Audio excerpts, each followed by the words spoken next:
हमको क्वेश्चन दिया है, prove that the set Q not of all non zero rational numbers form a abelian group under the operation of multiplication of rational numbers. ठीक है, तो abelian group के लिए हमको क्या करना पड़ेगा, 5 प्रॉपर्टी सेटिस्फाई करना पड़ेगा। ठीक है, तो पहला क्या होता है, हमको क्लोजर प्रॉपर्टी होल्ड कराना होगा। ठीक है, तो हमको भी मालूम है रैशनल नंबर है, क्योंकि नॉन जीरो रैशनल नंबर है तो आराम से वो क्या होंगे, क्लोजर प्रॉपर्टी होल्ड करेंगे। ठीक है, तो हम क्या लिखेंगे, क्योंकि देखो ये सभी क्वेश्चन ज़्यादा बड़े नहीं होते, लेकिन आपको स्टेटमेंट लिखने पड़ते हैं। ठीक है, क्योंकि हो सकता है बड़े 3-4 मार्क्स के अंदर पूछ लिया जाए, तो सिर्फ आप ऐसे बोल दोगे कि set of integers are closed under multiplication, तो वो सही नहीं है। थोड़ा सा अच्छे से लिख दोगे तो उसको भी अच्छा लगेगा। ठीक है, क्या लिखते हैं हम, वी नो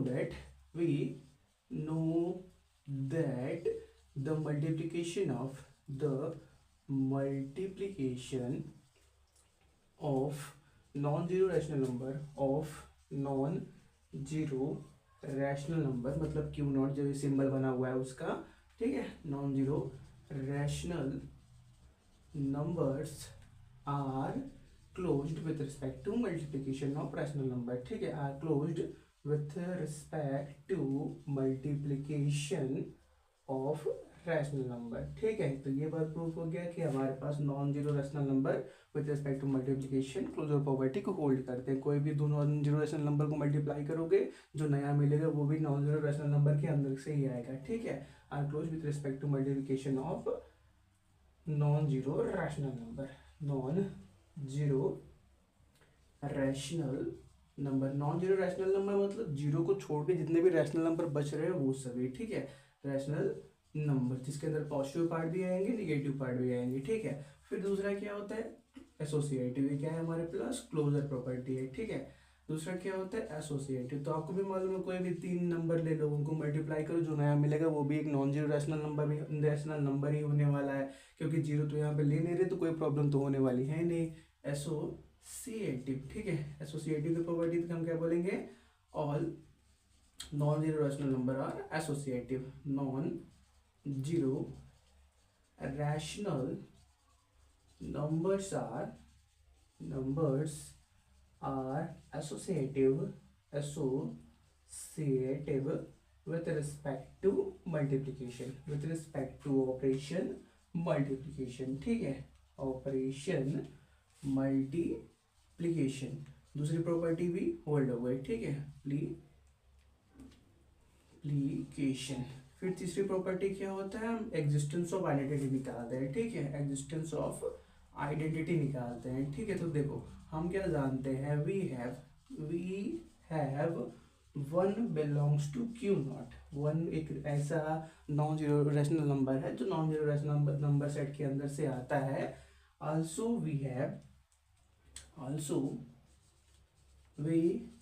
हैव, अगर हम क्या करते हैं, वन को किसी भी एक नॉन जीरो रैशनल नंबर के साथ मल्टीप्लाई कर देते हैं। मान लेते हैं कोई भी एक non zero rational number A है। ठीक है, तो हमको क्या मिलता है, ए ही मिलता है, या हम किसी भी नॉन जीरो रैशनल नंबर के अंदर वन को मल्टीप्लाई करें फिर भी हमको ए ही मिलेगा, दोनों सिचुएशन में। तो हम यहाँ पे क्या बोलेंगे, वन क्या है हमारे पास, आइडेंटिटी एलिमेंट है किसका, नॉन जीरो रैशनल नंबर का विथ रिस्पेक्ट टू मल्टीप्लीकेशन। तो हम क्या बोलेंगे, here one is the identity element. One क्या है, आइडेंटिटी एलिमेंट है। ठीक है, आइडेंटिटी भी प्रूफ हो गई।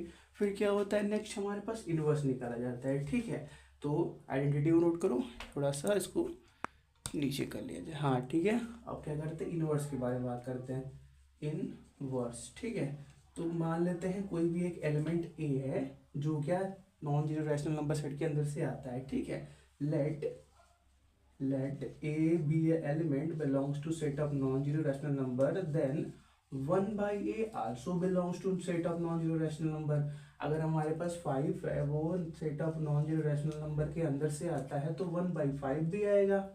10 है तो 1/10 भी आएगा। -2 है तो माइनस के 1/2 भी आएगा। सच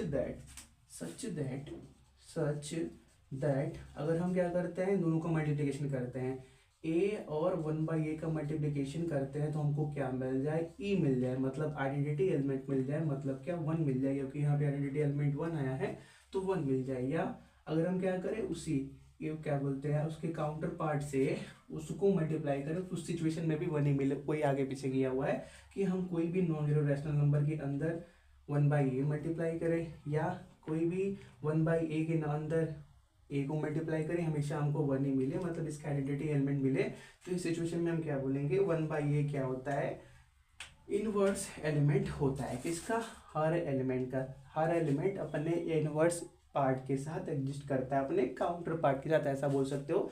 ऐसा पार्ट जो उसको वन के बराबर मल्टीप्लाई करने के बाद वन के बराबर रिजल्ट दिला दे। ठीक है, तो हम क्या बोलेंगे, one by A is the multiplicative inverse of A. ठीक है, इसको लिख देते हैं कि one by A one by A is the multiplicative inverse of A, multiplicative inverse of A. ये क्या है, कोई भी एक एलिमेंट हो सकता है। ठीक है, जिस भी एलिमेंट की बात कर रहे हैं उसका काउंटर पार्ट हो गया वन बाई ए। फिर क्या होती है, क्या बोलते हैं, क्लोजर हो गया, एसोसिएटिव, आइडेंटिटी एलिमेंट मिल गया, इनवर्स एलिमेंट मिल गया। नेक्स्ट होता है हमारे पास कम्यूटेटिव, क्योंकि हम क्या कर रहे हैं, एबेलियन निकाल रहे हैं, तो कम्यूटेटिव लॉ भी होल्ड कराना पड़ेगा। तो आपको भी मालूम है, अगर आप ए डॉट बी करो या बी डॉट ए करो, कोई फर्क पड़ने वाला नहीं है, क्योंकि नॉन जीरो रैशनल नंबर के बात हो रही है, तो वो हमेशा ही कम्यूटेटिव होगा। हम क्या बोलेंगे, set of non zero rational number with respect to multiplication is always commutative. तो देखो सभी लॉ होल्ड हो गए, तो हम क्या बोलेंगे, set of non zero rational number with respect to operation multiplication is a abelian group. एक लाइन आप स्टेटमेंट लिख देना लास्ट में, hence the set of non zero rational number with respect to operation multiplication is a abelian group. ठीक है, इसको note करो।